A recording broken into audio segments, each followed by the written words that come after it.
Magandang umaga. Narito na ang pinakahuli sa lagay na ating panahon ngayong araw ng Linggo, February 8, 2026. Narito ang ating pinakahuling satellite image kung saan nakikita nga natin yung linya ng kaulapan sa loob ng ating Philippine Area of Responsibility.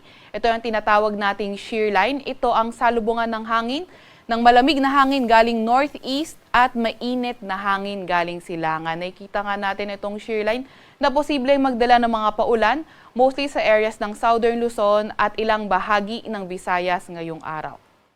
Samantalang northeast monsoon naman o amihan, nakikita natin na makakaapekto naman sa Northern Luzon at magdadala rin ng mga paulan sa ilang bahagi ng Hilagang Luzon. Sa kasalukuyan naman, wala tayong namomonitor na low pressure area or bagyo sa loob ng ating Philippine Area of Responsibility. Para naman sa lagay ng ating panahon, ngayong araw nakikita nga natin, nabanggit nga rin natin yung shear line, ito yung magdadala ng maulap na papawirin, mga kalat-kalat na pag-ulan at mga pulu-pulong thunderstorm sa may lugar ng Mimaropa, sa may Bicol Region, sa may Aurora, sa may Quezon, pati na rin sa may Laguna at Rizal.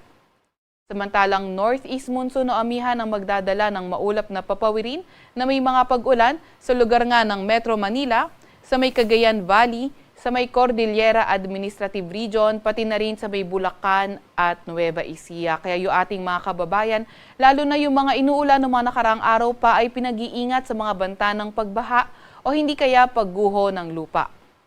Para naman sa nalalaming bahagi ng Luzon, mas magandang panahon ang inaasahan na may mga tsansa ng mga may hinang pag-ulan. Agwat ng temperatura ngayong araw sa Metro Manila ay 23 to 29 degrees Celsius. Agwat naman ang temperatura ngayong araw sa may Baguio ay 15 to 24 degrees Celsius, 22 to 27 degrees Celsius naman sa may Tagaytay. Agwat ang temperatura sa may Lawag ay 22 to 30 degrees Celsius, 19 to 27 degrees Celsius sa may Tugigaraw at 25 to 29 degrees Celsius naman sa may Legazpi. Agwat ang temperatura bukas sa may Puerto Princesa at Calayan Islands ay 24 to 30 degrees Celsius. Para naman sa lagay ng panahon ngayong araw sa may Visayas at Mindanao area, nakikita nga natin na itong shear line magdadala pa rin ng mga paulan sa may Western Visayas, sa may Northern Samar, pati na rin sa may Eastern Samar.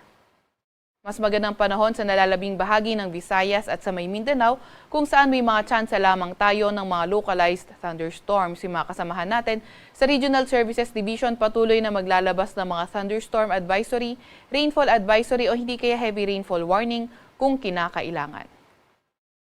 Agwat ang temperatura ngayong araw sa Cebu at Tacloban ay 24 to 31 degrees Celsius.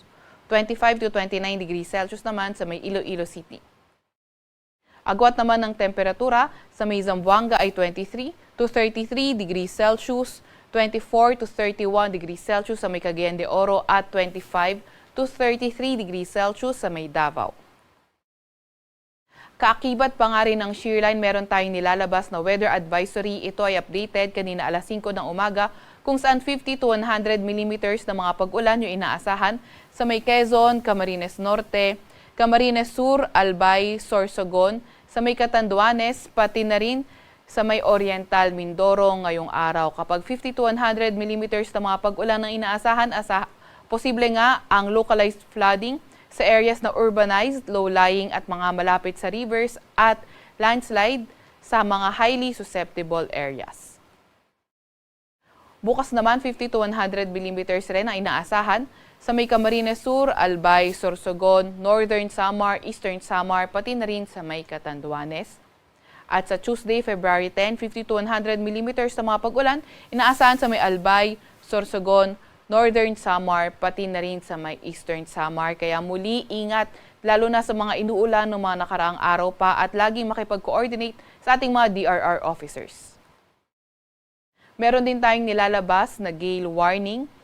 Yan ay sa may Batanes, sa may Babuyan Islands, sa may mainland Cagayan, sa may lugar na Ilocos Norte, Ilocos Sur at ilang bahagi ng Isabela. Kaya kung maaari ay huwag munang pumalaot sa mga lugar na ito dahil magiging maalon hanggang sa napakaalon ng karagatan.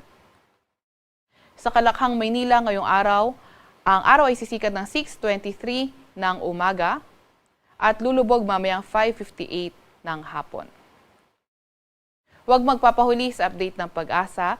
I-follow at ilike ang aming social media accounts, DOST_Pag-asa o DOST-Pag-asa. Mag-subscribe din sa aming YouTube channel, DOST-Pag-asa Weather Report.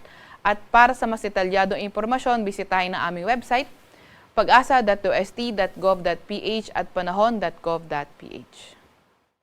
Atin nga muna ang pinakahuli sa lagay na ating panahon. Mula sa Weather Forecasting Center ng Pag-asa, Veronica C. Torres, nag-uulat.